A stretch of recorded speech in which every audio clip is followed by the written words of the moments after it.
Welcome back into DSI. I'm Julian Sador. Our top story in our news: Eastern Correctional Institution currently has the highest total number of COVID-19 cases out of all prisons in the state of Maryland. The latest figures from the state's largest prison show that a total of 110 staff members and 287 inmates at the facility have tested positive. 77 staff members and 49 inmates have recovered. Those numbers are included in Somerset County's COVID-19 data. As of today, Somerset still leads the state with a 19.5% positivity rate. Now, in response, a spokesperson for the governor's office said, quote, ECI is experiencing a rise in cases similar to what we're seeing in the community at large, but it has relatively few cases requiring hospitalizations. All necessary mitigation measures are in place at this time, end quote. Now, according to the Journal of American Medical Associations, the risk of getting COVID in prison is 5.5 times higher than the general population. We move now to a story that we're just getting word about. On Thanksgiving Eve, police were able to stop a COVID-positive Wycomico County boy from boarding a plane at Baltimore Washington International Airport after health officials couldn't get a hold of the family. Maryland State Police say health officials reached out to them around 3 that Wednesday after they tried to notify the family of the positive case, but were unable to reach them. Health officials were worried because the family was scheduled to fly out of BWI to Puerto Rico in less than 2 hours. Working together, MSP was able to get MTA police the family's flight info, and within half an hour, they were able to locate the family and get them in touch with health officials. We're told as of now, they are at home quarantining. Well, Hardwire out of Pocomoke City is continuing to help those across Delmarva with their services. Today, the company traveled north to Delaware to donate 200,000 face shields to help keep frontline workers, people in schools and hospitals safe. We're told their donation will benefit students and teachers, as well as essential workers who assist residents and their families during the COVID-19 pandemic. U.S. Senator Chris Coons was there today to recognize the considerable donation.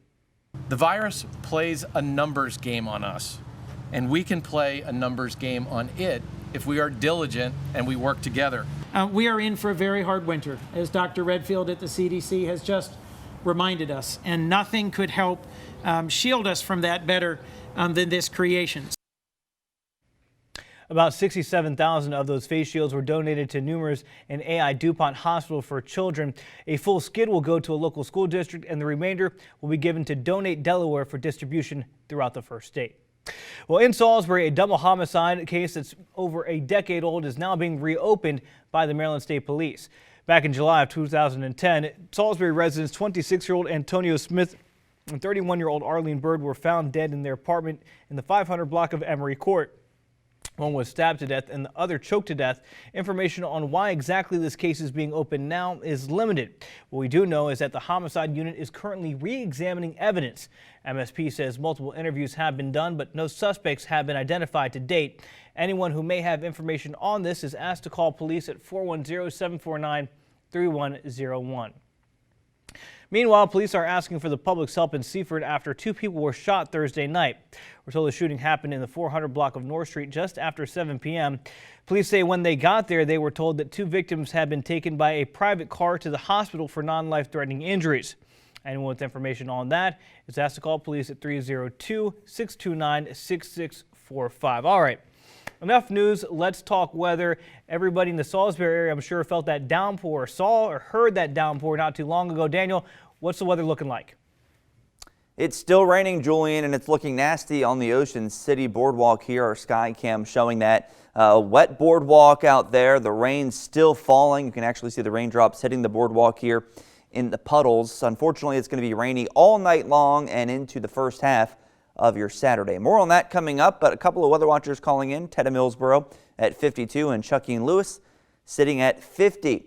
Notice the green here, the only mild part of the eastern U.S. 65 in Wilmington, 55 in Richmond, 53 in Salisbury, but look at that cold air to the northwest behind a cold front. 30s right now in Pittsburgh, so we're going to start to feel some chilly air as we head into the second half of Saturday and into the weekend. Wind speeds right now light coming out of the northeast at right around 5 to 10, but these winds are going to pick up as we head through tonight. Notice these wind gusts between 20 and 40 miles per hour as we head through Saturday morning, potentially gusting to 40 in Ocean City, maybe 45 or higher for a gust in Ocean City. And because of that, we do have a wind advisory for the Delaware and Maryland beaches and for all of our Virginia counties. But here's the rain, plenty of it to get through. You can see a low pressure to our south. That's lifting north, and that will bring us all of the heavy rain through tonight. Now let's switch to dark mode and look at all the yellows and oranges showing up, about to push through. It's going to be a wet drive home for me, for Julian, for all of us as we head out the door here. Unfortunately, this rain is going to pick up in intensity as we head through the night. Zooming in a little bit more, you can see how close the yellows and the oranges are getting to the south. So gear up for some heavy rain overnight tonight. Temperatures eventually dropping to near 50 degrees by wake-up time, but through the afternoon tomorrow in the 40s, dropping temperatures with maybe some peaks of sun. A quick look at your dog walking forecast brought to you by Sasha. Temperatures dropping through the 40s, the rain ending by noon. 7-day forecast. Here we go. Temperatures crashing into the 40s tomorrow afternoon, and we stay in the 40s. It's a pretty cold 7-day forecast. Julian? Daniel, thank you so much. Coming up, we have your top plays brought to you by Delaware Appliance. Stay tuned for that. Hi, I'm Coach J.D. Moore of Cape Open High School, and you're watching Delmarva Sports Insider.